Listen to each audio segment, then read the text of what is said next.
아니 이 노래의 마지막 부분에 보면 힘없고 소리 낼 수 없는 사람들, 햇살 속으로 간신히 손을 내민 사람들, 그 손 맞잡고 같이 웃고 마음과 마음 꼭 안아주세요.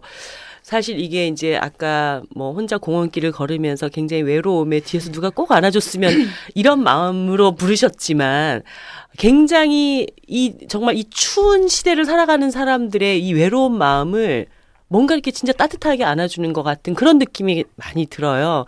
그러면서 우리가 이제 강화달님님을 많이 떠올릴 때는 음반을 통해서 노래를 듣는 것도 있지만 뭐 어떻게 보면 우리 국민들의 절반이 가장 큰 슬픔을 겪었던 일 중에 하나인 우리 고 노무현 대통령 이제 그 추모제 때 노래를 또 하셨고 쌍용자동차 해고 노동자들을 위해서 노래를 하시고 또 장애인 인권을 위해서 노래를 하시고 이런 현장 속에서 특히 또 작년에 저는 그 세월호 강화문에서 공연하셨던 모습을 이제 제가 직접 뵙기도 했었는데 그런 현장 속에서 사실 이런 마음이 전해지는 강화달님에 대한 기억들 이런 것이 정말 더 많은 팬들에게 이렇게 소중한 어떤 기억이 아닐까 이런 생각이 들거든요.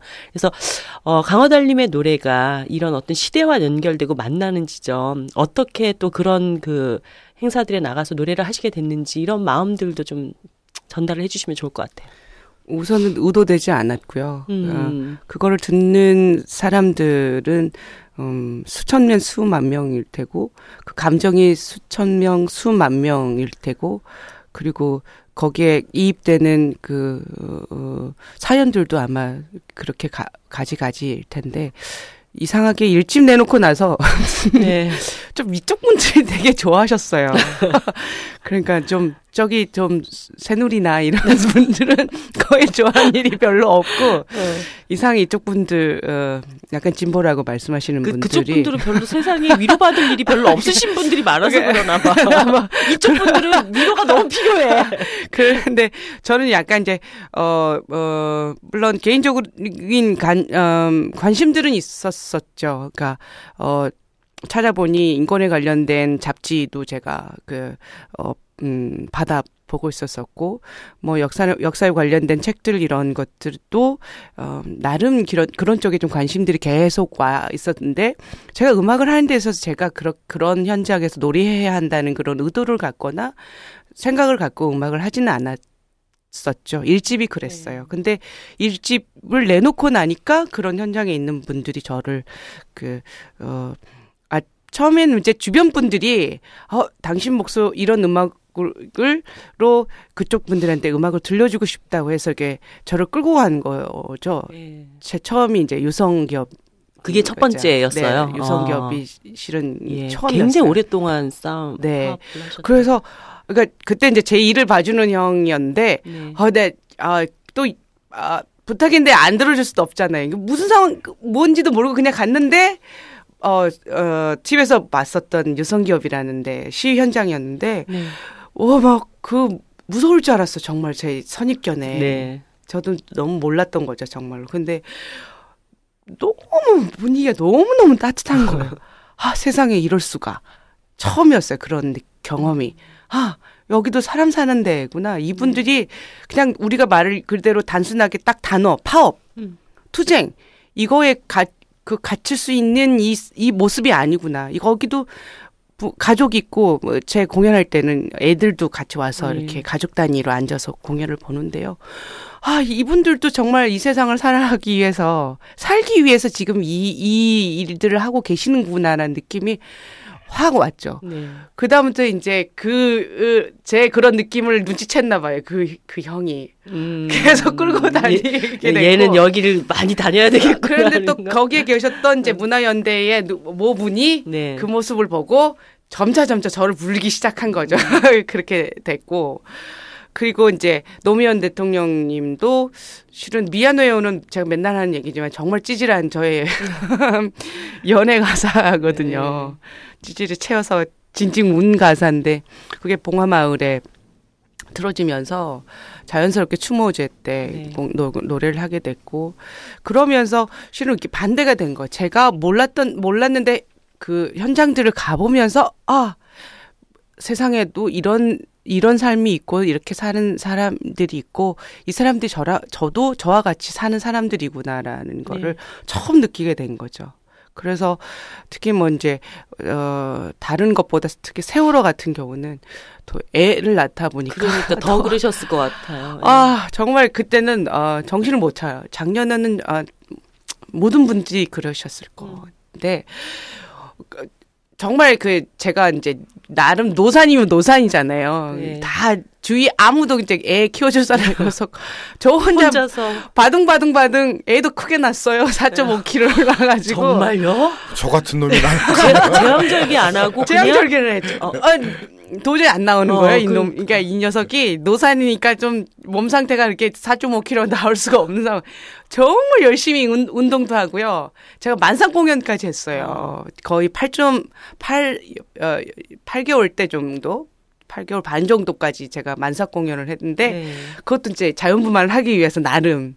그런데 이 녀석이 안 나와가지고 결국은 자연분만 못하고 제왕절개를 한 상태다가 벗어났어. 장가 보내야 돼. 4.5kg에다가 아무나 봐준 사람 없이 저 혼자 전전긍긍을 하고 막 그래도 어떡해요. 애를 키우고 있는 상태인데 딱 세월호가 터진 네. 거죠. 그러니까 정말 아둥 버티고 있는데 딱 그 사건 나니까 완전히 제가 그게 말 그대로 우울증이라는 말 표현이 너무 이건 쉬운 거고요. 그렇죠. 근데 그 당시에 모든 국민들이 사실은 다 그런 상태에 빠질 수밖에 없었다. 그래서 네 세월호에 관련된 거는 그 이후에 이제 어떻게 해서든 이제 참여하려고 하고 그리고 이제 장애인 관련된 거는 이제 저를 지금 주변에 가장 많이 도와주시는 분들이 그 단체에서 일을 하시는 분들이기도 하고 그래서 특별히 어떤 인연이 있으셨나요? 장애인 운동을 하시는 분들하고는? 그것도 이제 지금 남편을 만나게 해준 분이 네 지금 그 박옥순 그 장애인 철폐에 관련돼서도 많은 운동을 하고 있는 엮이다 보니 처음에는 그것도 공연 한번 해달라 해서 간 거였는데 너무 분위기가 또 좋아서 분위기가 너무 좋은 거예요. 와 실은 저도 사람인지라 장애인 그러면 약간 불편한 시선 사람 좀 불편하게 만든다 스스로 좀 이게 무거워지잖아요. 네, 괜히 마음이. 그런데 막상 공연을 갔는데 너무 그것도 편견이 와 정말 편견인 거예요. 사람들이 같이 어울려서 이렇게 해맑게 사는데 이것도 어머나 세상에 이런 세상에 이 사람들도 저하고 똑같은 건데 왜 내가 이런 생각을 했지? 그러다 요즘은 이제 그런 행사에 제가 하도 불려다니니까 저를 또 빼려고 하시더라고요. 그러면 안 돼요. 저 시켜주세요. 이렇게 해서 막 가는 경우도 있고. 아니 저는 그래도 불구하고 대중음악을 하시는 분이기 때문에 내가 너무 이쪽으로 치중되고 너무 많이 이쪽으로 가는 게 나의 음악을 좀 더 많은 사람들에게 들려드리는데 뭔가 좀 이렇게 장애가 되지 않을까 이런 살짝 그런 고민 안 드세요? 안 들다고 하면 사람이 아니겠죠. 굉장히 고민 많이 돼요. 그렇죠. 그리고 제일 듣기 싫어했던 게 이제 인권 가수, 평화 가수. 제가 지금 솔직히 이렇게 말씀드리는데 얼척없이 그냥 끌려다니다가 돌아가게 되는데 원래 인생이 그런 거예요. 저도 처음에 운동 시작할 때 운동하면은 몸이 건강해지는 건 줄 알고 그 운동인 줄 알고 시작했어요. 뻥치지 마 진짜. 왜 그래요? 뭐 그건 줄 알고 시작해. 말씀 들어보니까 그 무슨 집회나 이런 데서 주로 미안해요나 꼭 안아주세요 많이 부르시더라고요. 근데 그 탄생 배경은 찌질했다. 개인적인 어떤 찌질함이었다. 근데 명곡은 또 그렇게 탄생하는 것 같아요. 근데 우리나라 거의 애국가처럼 불리는 아침 이슬도 원래 김민기 씨가 새벽까지 술 처먹고 동네 산 묘지에서 잠들었다가 부시 깨어나서 그런데 그게 태양은 묘지 위로 그게 북한을 찬양한다고 금지곡 됐던 거 아니에요? 그러니까 그렇게 개인의 찌질한 경험이 어떻게 국민가요가 될 거라고 생각을 했겠어요. 근데 사실은 그건 뭐 농담으로 한 얘기고 저는 굉장히 필요하다고 봐요. 지난 한 80년대 후반 이래로 한 20년간 이 시민운동이든 사회운동이든 많이 불려졌던 게 행진곡풍의 군가풍의 막 이런 노래들이었잖아요. 물론 그것이 필요할 때도 있지만 저는 슬픔에도 힘이 있다고 생각해요. 어떤 불끈불끈하는 근육의 힘, 막 행진곡의 힘만이 아니라 깊은 슬픔에서 나오는 힘이 어떤 면에서는 더 클 수도 있고 혹은 되게 여려 보이는 서정성에서도 힘이 나오는 거고 그래서 더 슬프고 어떻게 보면은 더 서정적인 노래들이 이런 뭐라 그러나 주류 문화가 아닌 어떤 시민들의 문화 속에 자라나는 게 필요하다. 그래서 강 선생님 같은 분이 좀 더 많이 활동을 해주셔야 되지 않을까. 저는 그런 생각을 했는데요. 이 바닥이 좁잖아요. 우리나라는 그렇죠. 워낙 좁다 보니까 이 규정 짓는 걸 참 좋아하세요. 블루스 좀 블루지하다. 그러니까 블루스 디바. 실제로 블루스 음악을 하는 건 아니거든요. 지금도 이 음반 내놓으니까 이게 블루스 앨범이야. 저 분명히 비욘드 블루스, 블루스를 넘어서 강호달님이라 그러는데 이게 블루스야라고 뭐라 하시는 분들이 있어요. 그리고 뭐 인권 가수, 평화 가수 왜 꼭 붙여야 되는 건지 모르겠어요. 저는 그쪽에는 약간 이해가 되는 게 이런 게 있는 네. 것 같아요. 그러니까 너무 그 일을 하시는 분들이 소수자이고 네. 힘들잖아요. 그럴 때 이런 사람도 우리 편이야 라고 규정 짓고 싶은 거예요. 그러니까 그런 내 거. 편이 네. 우리 이렇게 응원해 주는 사람이 강호달님 같은 사람도 있단다. 이거를 얘기하고 싶어서 그렇게 이름을 붙이는 게 멋지세요. 아닐까. 완전히 위로돼요. 예. 그런 생각이 들었어요. 이제 지금은 그렇게 생각이 되어지는데 아까 말씀하셨듯이 너무 이제 무대가 쏠리다 네. 보니까 제가 그렇게 인식되어지는 게 너무 저 스스로도 약간 부담이 되는 거죠. 네. 말씀하신 대로 누구처럼 뭐 사람들은 음악 한다 그러면 TV도 나오고 곧잘 라디오도 많이 나오고 이래야 되는데 저 가수 또 떠올리면 항상 현장에 있어. 근데 저 가수 운동권 가수야?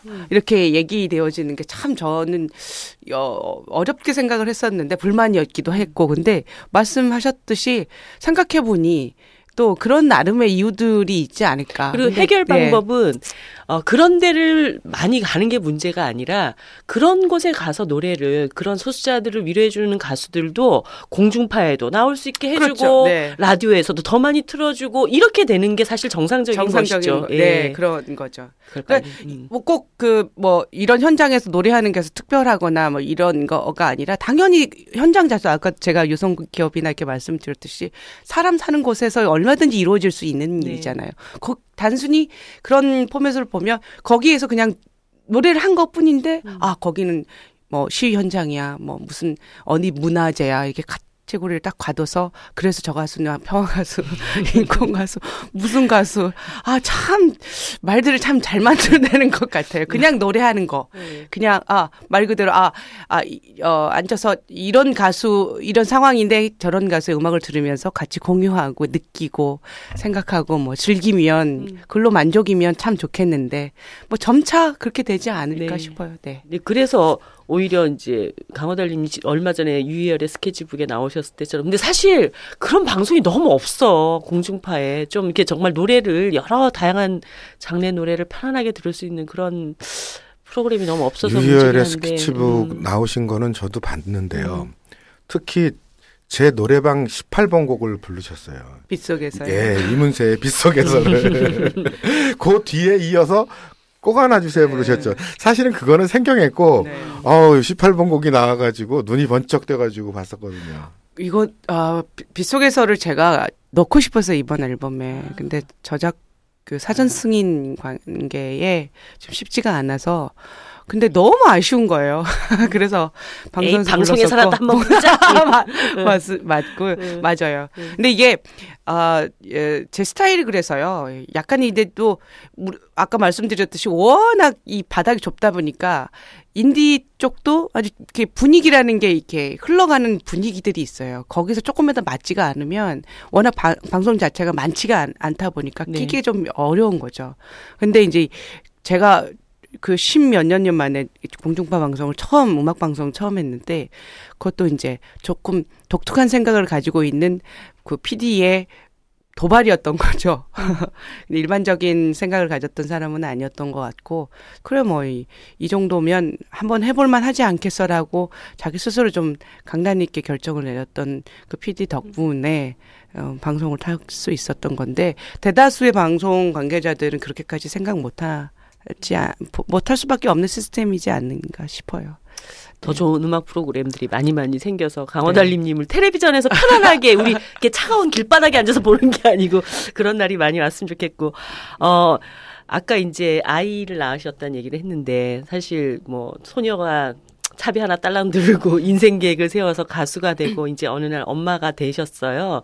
네, 우리 달림이라는 이름도 참 특이하지만 우리 강허라고 하는 어머니 아버지의 성을 이제 다 같이 쓰시고 있다고 얘기를 들었는데 두 분으로부터 받은 음악적인 어떤 영향 이런 것들도 상당히 있다고 얘기를 들어서 우리가 이제 또 우리도 함께 늙어가는 처지에 우리 앞선 또 우리 부모님들을 잠깐 생각해 보면 어떤 네. 영향을 받으셨는지 그 얘기도 잠깐 해보면 좋을 것 같아요. 저희 아버님은 강씨는 어쩔 수 없이 그냥 강씨니까 딴 것 같고요.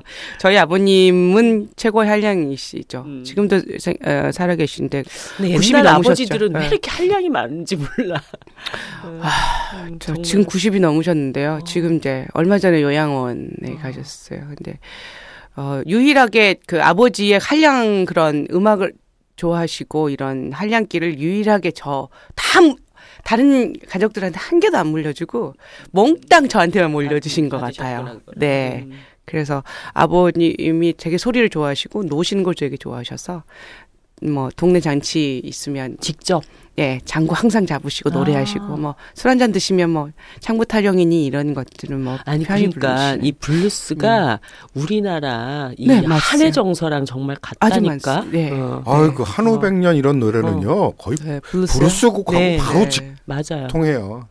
예. 저 음악 들으면 사람들이 판소리 부른다고 얘기하는 게 그게 저는 이제 한국 사람 서양 음악 형식 툴을 갖고 있지만 그건 저는 한국 사람으로서 갖고 있는 저의 정서라고 생각하거든요. 네. 전 예전에는 그런 정서들 되게 이제 우리나라에는 블루즈하다 이러면 약간 천대시하는 그러니까 인식 자체가 블루스 이러면 뭐 나이트클럽 이런 블루스 카바레 한번 땡기실까요 이거? 끈적끈적이 남녀들 부른 남자들이 이렇게 뿌듯해 안고 한번 잡을까 사모님 뭐 이렇게 생각해요. 그게 약간 뻥스럽다. 네. 이 음악이 그렇게 해서 뭐 약간 재즈에서도 블루즈 한다 그러면 약간 좀 촌스러운 음악, 올드한 음악 이렇게 얘기를 하는데 그런데 이제 제가 생각하기에는 선생님 말씀하신 대로 가장 제가 좋아하는 판소리, 저는 제일 좋아하는 음악이 뭐냐 그러면 제일 영향받는 음악이 뭐냐 그러면 실은 서양 음악이 아니라요. 그 어떠한 훌륭한 뮤지션의 음악이 아니라 저는 우리나라 소리거든요. 뭐 김소희 선생님, 네. 안숙선 선생님 소리. 저는 그것만큼 훌륭한 세계에서 훌륭한 음악의 모든 형식이 다 들어있는 음악이 저는 판소리라고 생각하거든요. 그만큼. 그런 정서가 또 시골에서 자라다 보니까 아버님의 그런 구음 소리들, 뭐 이렇게. 또 우리나라 산세가 약간. 네. 그 그렇게 모든 진짜. 거를 다 종합해서 가장 잘 보여준 게 서편제의 영화, 서편제. 네. 제가 판소리를 배운 게 아니고 하도 그 영화를 너무 좋아해서요.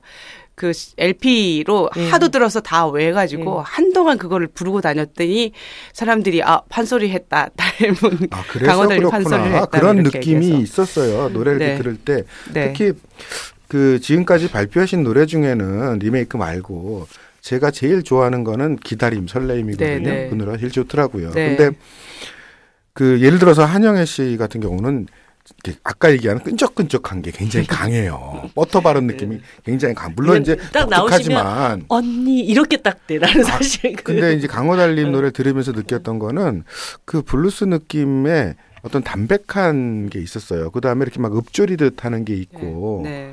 그게 판소리가 관련돼 있는 거네요. 따지고 보면 판소리 다 그런 일정하게 이제 읊조리기도 읊조리도 하고 그다음에 대사 거기서는 하는 소리를 거지. 질러도 소리 지를 때도 담백하게 있고. 지르잖아요. 네. 그런 게 섞여 있는 느낌이 드네요. 네. 예. 또 가사가 많잖아요, 제 가사가.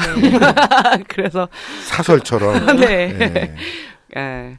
그러니까 저는 예전에 그런 것도 좀 싫어했는데요. 우선은 어쨌든 저의 정체성이잖아요. 저의 색깔을 만들어가는 가장 소중한 자산이라고 생각해요.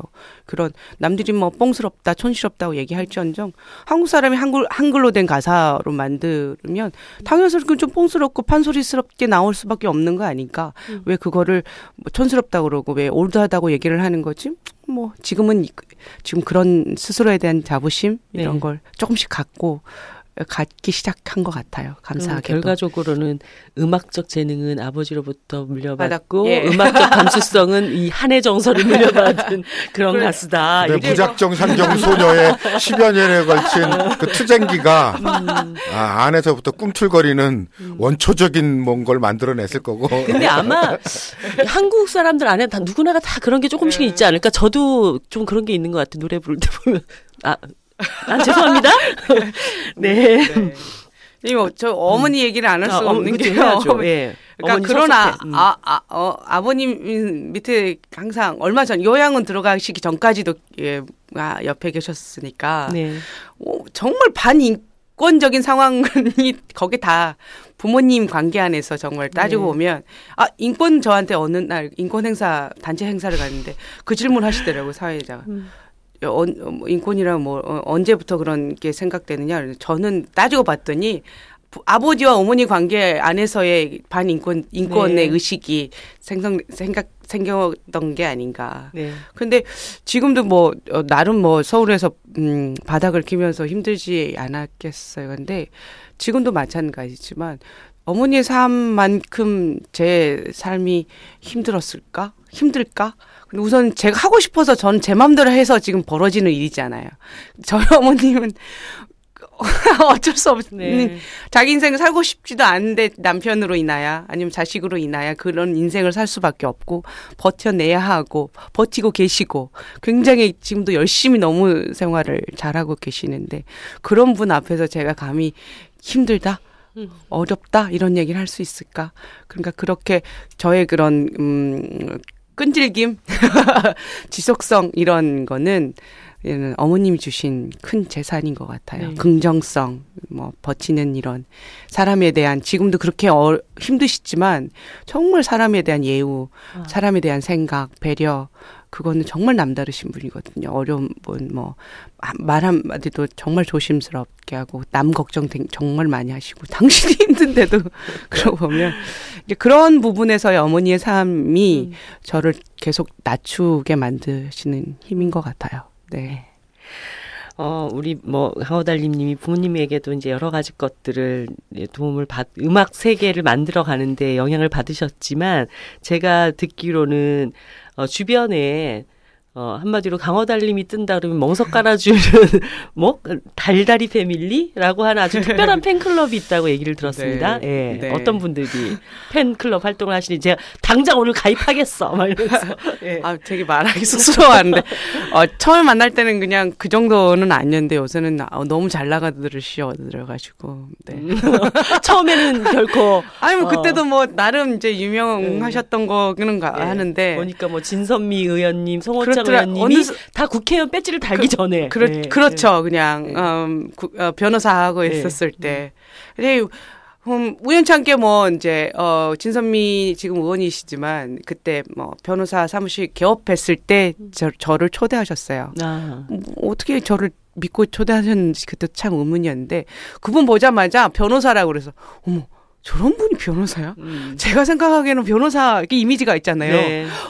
다 각진 모습에 다 이렇게 머리 딱 쇼카도 딱 치고 얌전 떨고 막 양간 이렇게 이럴 줄 알았는데 저 변호사야 막 이러는데 저런 아줌마가 다 변호사래 웃겨 이랬는데 명함을 주는데 정말 변호사인 거예요. 그래도 믿지 않았어요.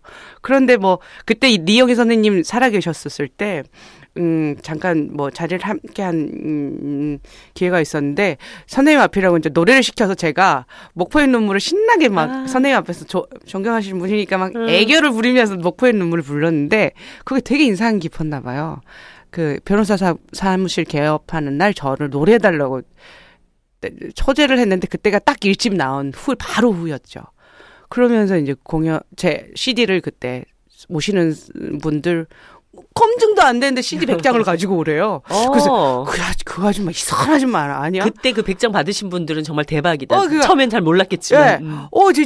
저런 아줌마 다 있어. 어떻게 음악도 검증을 안 해보고 무조건 그 아줌마 진짜 웃긴 아줌마다. 근데 변호사라니까 한번 가보지 뭐. 그래서 갔는데 그 안에 이제 송호창 변호사도 있었고 지인이었던 탤런트인 김석 씨도 있었었고 이러다가 그날 분위기 좋게 너무 놀았는데 그게 잘 맞아 떨어졌나 봐요. 그날 이제 오픈식 하고 따로 모였어요. 밤새도록 술 먹기 시작을 하면서 원래는 술 친구로 모이다가 이제 노래한다는 걸 알고 이제 그럼 달님을 위해서 뭘 해줄 수 있을까 이러다가 이제 패밀리를 만들어가지고 공연도 되게 성대하게 만들어주시고 공연 때 되면 뭐 직접 진행도 하시고 진행도 하시고 네 그리고 그 이후 이제 그 선미 언니가 이제 지금 제 모든 가장 크게 지금 버팀목이 되어주시는 이상엽 씨도 실은 어느 날 밥 먹자에서 나갔더니 넥타이 아저씨가 좀 근엄하게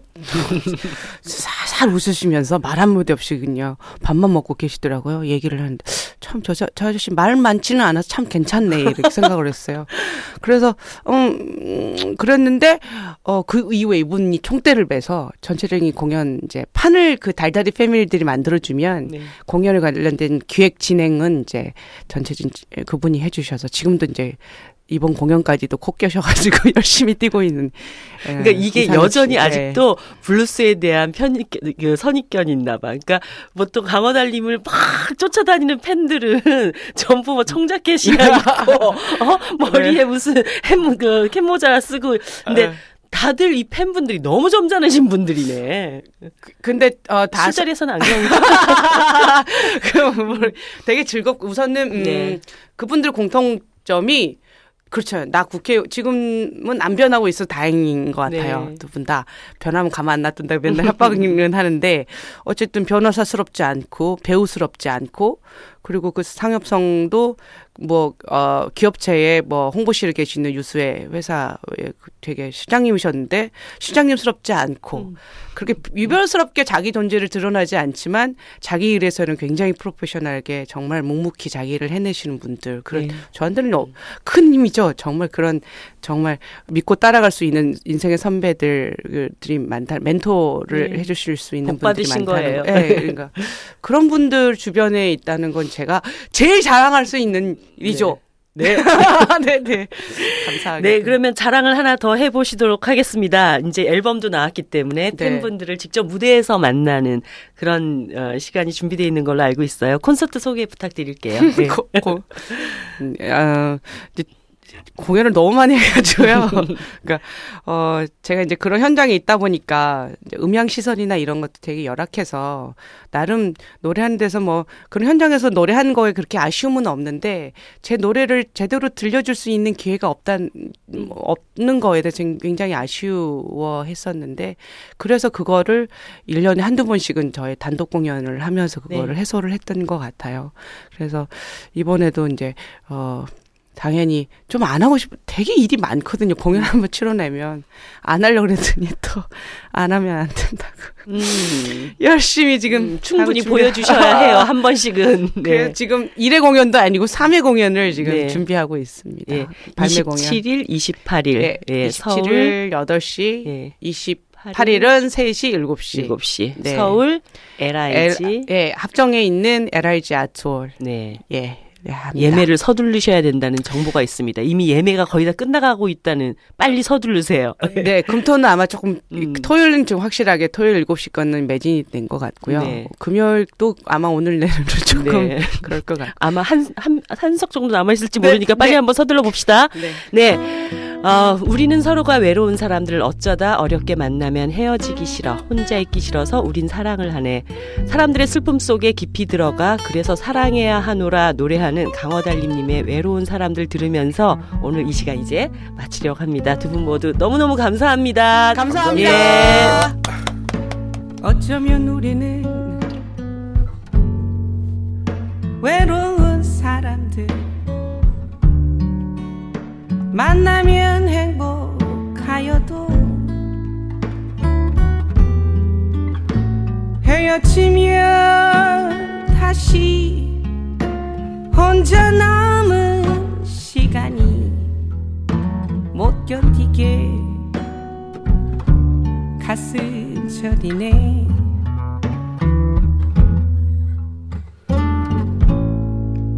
비라도 내리는 쓸쓸한 밤에 나 몰래 울기도 하고 누구라도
사람들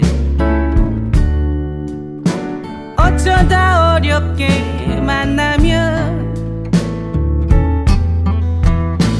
헤어지기